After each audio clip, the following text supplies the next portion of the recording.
Well, hello, my friends. Brian Noe with you from Cards of Light, Bright Blessings of the Tarot. It's the Sunday morning spread for May 1st, 2022. Good to be with you. Let's go to the table for our four-card energy reading here for this Sunday morning. So we have four positions. We've got them representing the dimensions of our lives. So this is the physical, this is the social emotional, this is the mental, and this is the spiritual dimension. And another kind of daunting spread for today. We've got the Eight of Cups in the physical. We've got the Queen of Cups in the social emotional, the Universe in the mental, and the Five of Swords in the spiritual dimension. So let's take these one at a time. So this card, Eight of Cups, I believe was in our three-card Thursday this last week as well.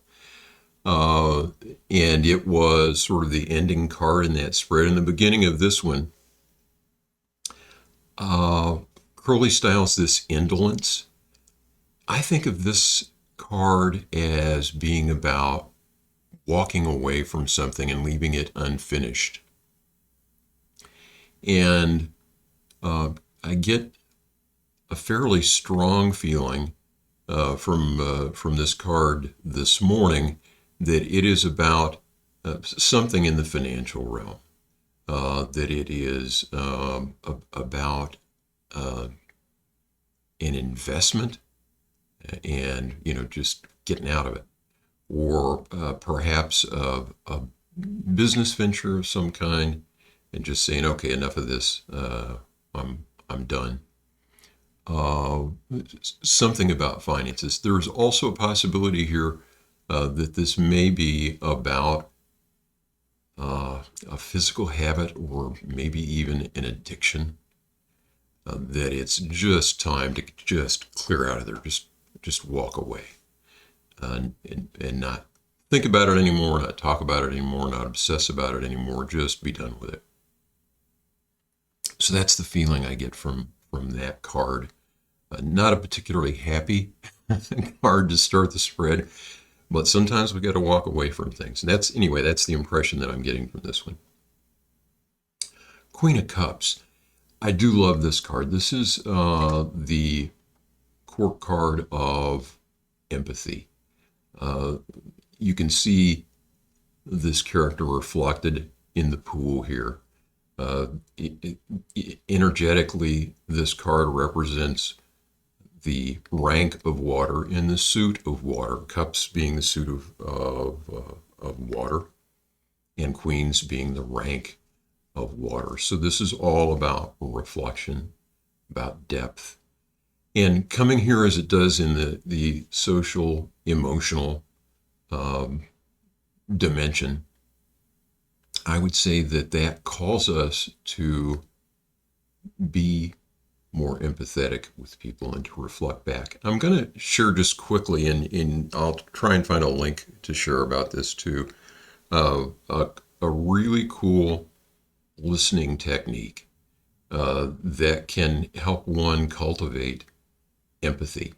And it is simply to listen very deeply. And this, you would not use this like if somebody were asking you for directions. You would use this if someone was struggling with an issue, if you were deep in conversation, they were making some disclosures to you and all of that. You listen very deeply, not with the intent to reply or the intent to judge or anything like that, but just with the intent to understand.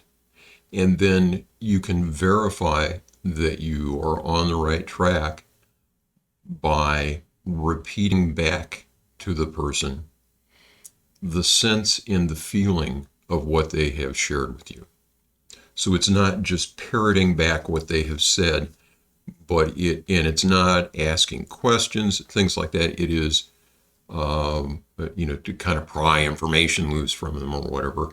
It is to simply listen, absorb, and reflect back to their satisfaction what they are trying to express to you. It's a very powerful technique that actually I learned when I was studying with the Covey Leadership Center years and years ago, 7 Habits of Highly Effective People. If you haven't read that book, it's really, really good. But anyway, I think that this card is a cue to try to behave that way this week, to try to really show some empathy towards others. Not sympathy, empathy, deep understanding of another person's experience. So for what it's worth, that's what I see that as. This also may mean that someone with that nature is going to show up in our lives just when we need them. So who knows? Okay, universe up here in the mental realm.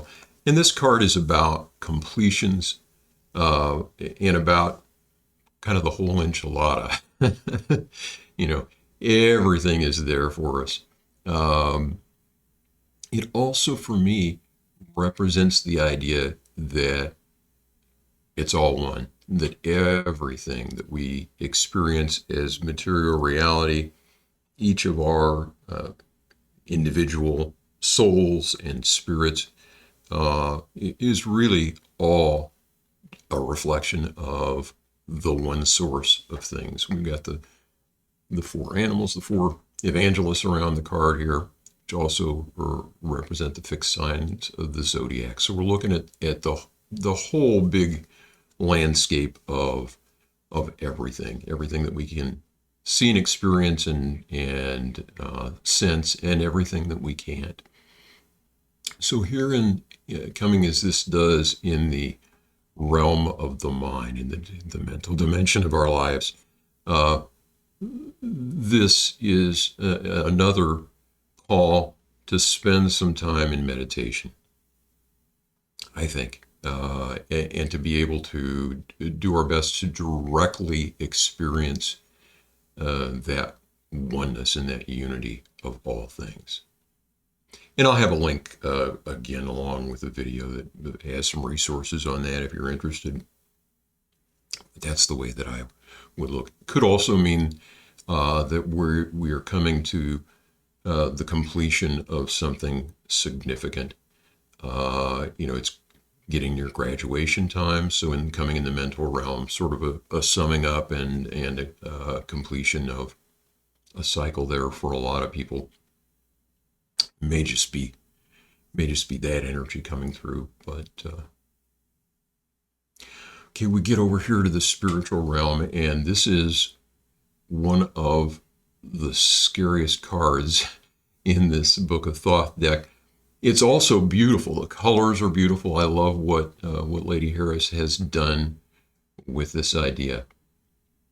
We've got an inverted pentagram, which is a very powerful and frightening symbol. We have swastikas on this card.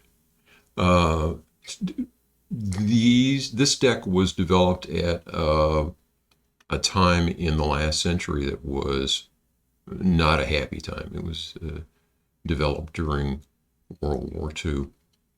And I sort of think that they were trying to put a hex on the Nazis here with this card. So that's kind of a side note. Let's look at what it might mean turning up as it has today.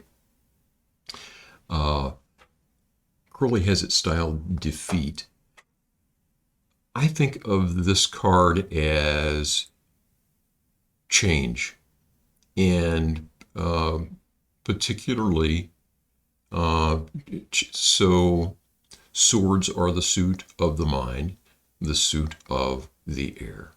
So this is like the winds of change, always blowing, and sometimes inopportune as far as what they bring to us. I also sometimes think of this card as the card of winning ugly, of like the really poor sport that is gloating during a victory, gloating over the vanquished. In fact, that is what is depicted on the Rider-Waite-Smith version of this card. So coming here as it does in the spiritual dimension of our lives, we may be looking at some disturbances in our minds in the coming week that that affect our spirit, that affect our spiritual health. And the only advice I have here is let's call ourselves to our best selves. Let's remember that things are always changing, that is the one constant of life in this material world. And let's do our best to weather the winds of change and to know that that other things are coming to us. It's always difficult with a card like the Five of Swords because there's really not much of a way to put a happy spin on that card or anything. And we do want to realize that life is filled with unpleasantries.